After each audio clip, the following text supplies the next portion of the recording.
91. Exactly. Don't shoot.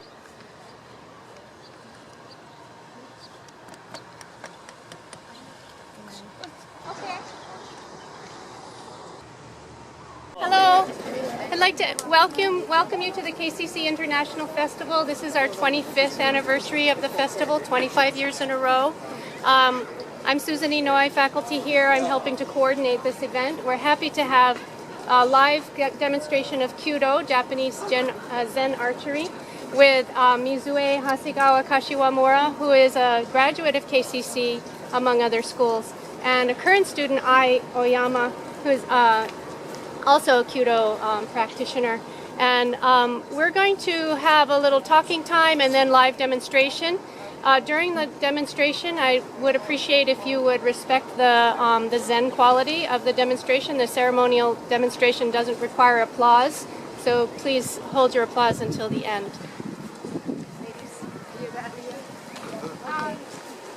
Hi everyone, I'm Ai, and I'd like to talk a little bit about Japanese archery, which is Kyudo. Actually, it has really long history, and the first picture of this asymmetric shape of bow is from Yayoi period, which is 500 AC to 300 BC. And then the use of ceremonial use of a bow is adapted from China in those ancient times. And then still now we consider a Japanese bow as a instrument of deities, and it's a really sacred tool. And then that's why we sometimes have competitions in shrines. And later on, when warriors, as known as samurai, started to rule Japan around late the 10th century, they considered this one, archery, as the most useful and the most primary tool, and as well as martial art, because you can shoot from a distance, you can shoot enemies from distance, yeah. And then, but when matchlock guns adapted from Portuguese, they replaced Japanese archery and to a matchlock guns, and then samurai started to place more value on the art of sword, and then Japanese archery was actually used only just for fun or to gamble. And then that period lasted over 300 years. And when the samurai era ended, which was 1868, many of martial arts lost their value, and also the Japanese archery lost its value as well. And then some masters of martial arts and Japanese archery felt really sad about it, and then they worked really hard and then restore Japanese archery as martial art. And then thanks to those people, Japanese archery is currently very popular sport in Japan, and then over 120,000 people are playing it in Japan. And yeah, that's a little bit about history. And then, well, the reason I keep saying Japanese archery rather than just archery is because it's so different from Western archery. One thing it's clear about is the shape, as I mentioned before. This asymmetric shape is one thing that unique about Japanese archery. And then it's really long. It's almost 7 feet long. And you can also, this bow can be shot from horseback. And one thing different from Western archery and Japanese archery is we put the arrow on the right side of the bow like this. But Western archery put the arrow on the left side, or almost the in between. But because we put the arrow on the right side, we have to twist the bow like this way, and then twist the right hand as well. And then we use the torque, the power of torque, and then so that the arrow goes straight. And that's the hard part. And also this shape that hasn't changed almost like 2,000 years. And then we're still using this old-fashioned way. That's why it's really hard to hit the target. And another thing is really unique to the Japanese archery is it has an aspect of Zen practicing, sort of. I would like to introduce one of the most important concepts of Japanese archery, which is Shin Zen Bi. And then this Chinese character Shin means truth. Yeah, truth. And Zen is virtue. And Bi, this one is beauty.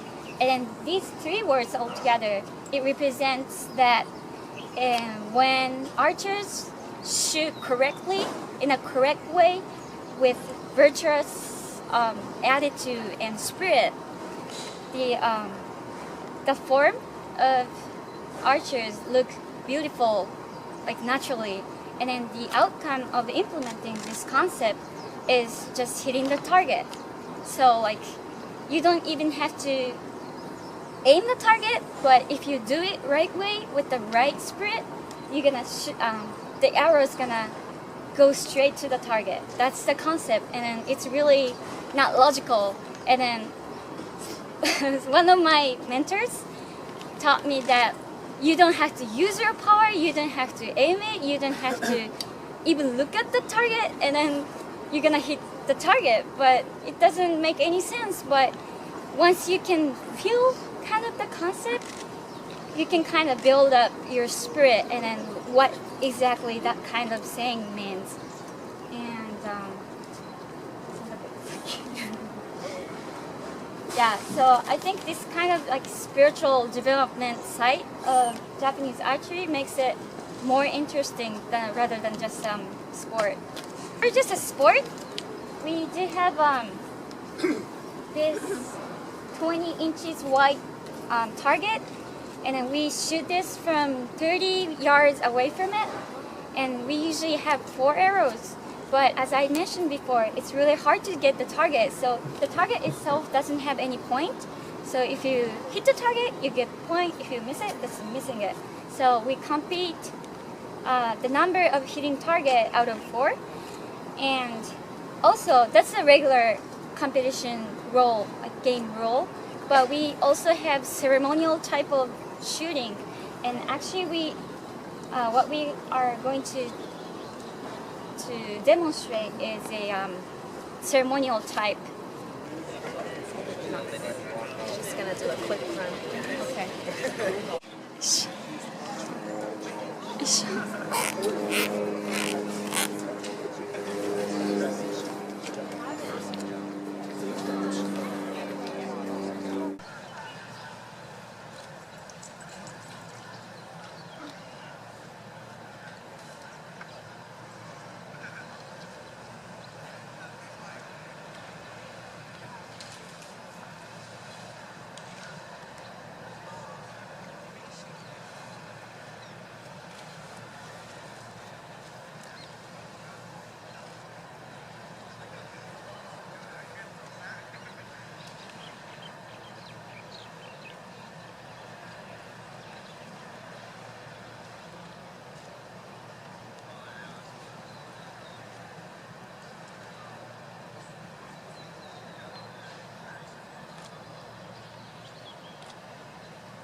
we don't have that. We don't have, see.